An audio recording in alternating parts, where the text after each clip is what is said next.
wrote an op-ed last year saying the Israeli military should be given a Nobel Peace Prize. A military that killed 6 kids lining up for water yesterday, killed 9 kids lining up for nutritional supplements last Thursday, a military that's being investigated at the ICJ for genocide and at the ICC for war crimes. So it's a bit rich for you to lecture anyone else on human rights or war crimes when you're supporting a genocide in Gaza. You need to see this. Mehdi Hasan completely dismantles Michael Gove in what's easily one of the most intense political confrontations in recent years. Gove walks in smug and self-assured, but it doesn't take long before his arguments start collapsing under pressure. Point by point, Mehdi exposes the contradictions, cuts through the spin, and forces Gove into a defensive scramble he clearly wasn't prepared for. This is one of those debates you really have to watch all the way through because it only gets more revealing as it goes on. I'll share my full thoughts at the end, but before we dive in, let me know in the comments where you're watching from. I always love seeing how far this community reaches. And if you enjoy seeing powerful politicians actually held accountable on camera, make sure to like, subscribe, and turn on notifications so you don't miss moments like this. Let's get into it. You wrote an op-ed last year saying the Israeli military should be given a Nobel Peace Prize.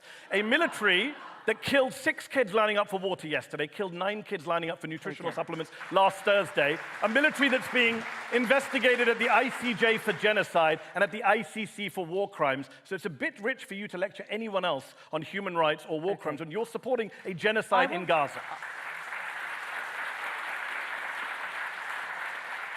I want to take some more questions. I merely wish to say that, for the avoidance of doubt, and I don't think there is any, Israel is not carrying out a genocide. Most genocide scholars disagree with you. Most genocide scholars disagree with you, Michael. The people who study genocide disagree with you. That is a very big statement, and I want to discuss it. Let me state it again, for the avoidance of any doubt. Okay, we've heard you say it. It's a really big point. Do you condemn the killing of 6 kids yesterday lining up for water by the Israeli military?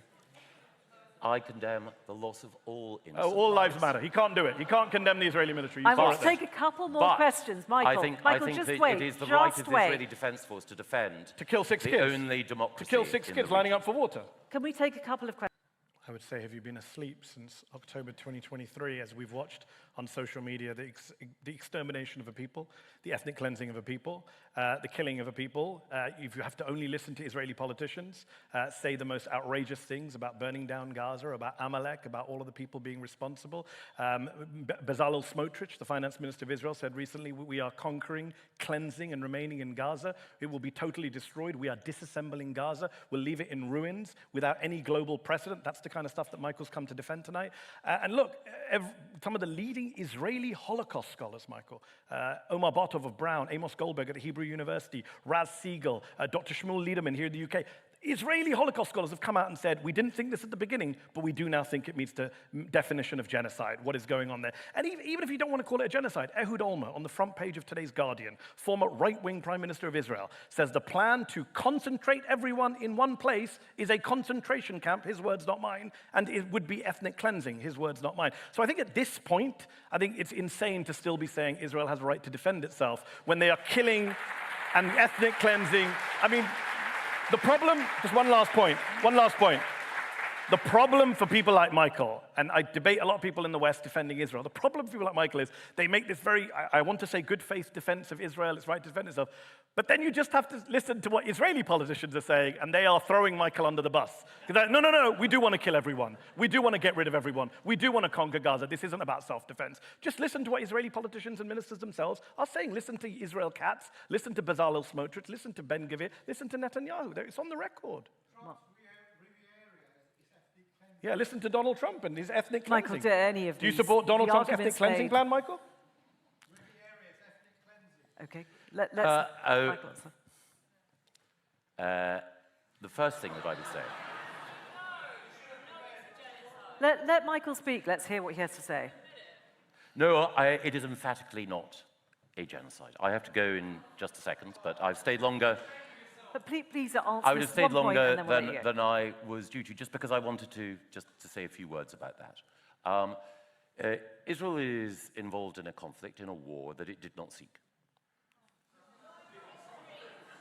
That conflict began on the 7th of October.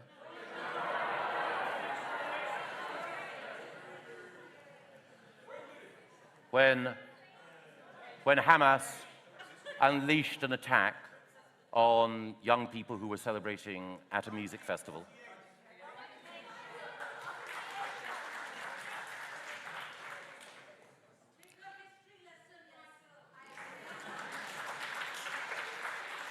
Okay, the one thing I know about history is that over the last 2 millennia, there have been persistent attempts to wipe out the Jewish people.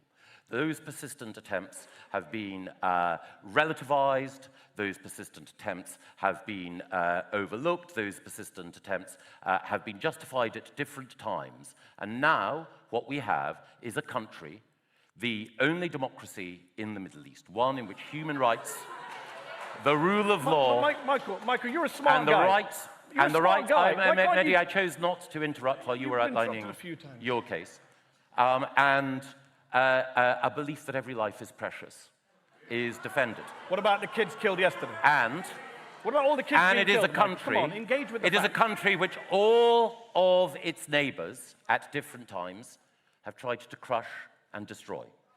But the spirit of the Jewish people and the example of Israel. But Michael, genuine question, what about the kids who are being killed in Gaza? Do you defend that or not? Will not be crushed either by the views of people in this room or the malevolence of those who directed that assault. All I can say is, Am Yisrael Chai, Israel lives, and I celebrate that fact. And the fact that Donald Trump, for all of his faults, is on Israel's side, is, in my view, despite the many black marks against him, a point in his favor. Now, there is a black mark against me, which is that I must leave, and I must hand over to a more eloquent spectator contributor than I, Freddie Gray. Freddie doesn't share all of my views, so however angry you are with the views that I've expressed, please don't take them out on Freddie. He's a much more moderate and thoughtful person than I am. But the one thing that I'm very glad that Parallax have allowed me to do today is not just to reflect on the complexity, the moral complexity of foreign affairs, but also to say that the one moral position that I'm proud to take in foreign affairs is my support for the State of Israel. Thank you. Michael Gove, thank you very much. I could sit and bat away everything Michael just said about the history of Israel and only democracy in the Middle East nonsense, but it's all really irrelevant. You'll notice, everyone here notices, everyone watching at home, that he would not engage with the specific war crimes that Israel is committing. When UNICEF and Médecins Sans Frontières and UN, and everyone's coming out saying, this is bad, they are killing kids, they are attacking aid workers, to not be able to engage with those specifics. I don't care if you're pro-Israel, pro-Palestine, white, black, blue, I don't care what your politics are. Surely we can all agree that killing kids lining up for water or nutritional supplements is wrong, should be stopped, is a war crime, and is evidence that Trump is not making a safer world for Palestinians. That is my argument tonight. Michael Gove's performance in this exchange is a masterclass in moral avoidance dressed up as polished language. He speaks smoothly and confidently, but the substance simply isn't there. The moment he's confronted with the reality of what's happening in Gaza, the bombing of children, the starvation of civilians, the destruction of entire neighborhoods, his response isn't to grapple with the evidence or engage with the growing number of genocide scholars and international legal experts raising alarms. He just denies it outright. No argument, no facts, just denial, as if moral authority can be declared into existence rather than justified. That denial doesn't sound principled, it sounds defensive, and it becomes even more glaring when he's asked about specific, undeniable incidents. Children killed while lining up for water, families slaughtered while waiting for food aid. Instead of addressing those crimes directly, Gove retreats into vague, sanitized language about condemning all loss of life. It's a familiar dodge. By abstracting the violence, he avoids naming the perpetrator. He gets to appear compassionate without holding anyone accountable. In practice, it's the political version of saying all lives matter when pressed about dead Palestinian children. It drains the moment of its urgency and lets power off the hook. That kind of moral symmetry collapses immediately when one side controls the airspace, the borders, the weapons, and enjoys near-total international protection. Pretending this is an equal tragedy on all sides isn't neutrality, it's distortion. Gove then leans on history, invoking centuries of Jewish persecution to justify Israel's current actions. That move isn't moral clarity, it's emotional leverage. Historical suffering, no matter how real or horrific, does not grant a modern state immunity from accountability. To frame the devastation of Gaza as an extension of Jewish survival is to erase the lived reality of Palestinians who have endured occupation, blockade, and bombardment for decades. Trauma does not excuse atrocity. He hides again behind the phrase, the only democracy in the Middle East, as if democracy is a license to commit war crimes. But a state that bombs hospitals, kills children seeking food, silences journalists, and devastates civilian infrastructure doesn't deserve praise for its political system. It demands scrutiny. Democracy doesn't absolve brutality. It heightens responsibility.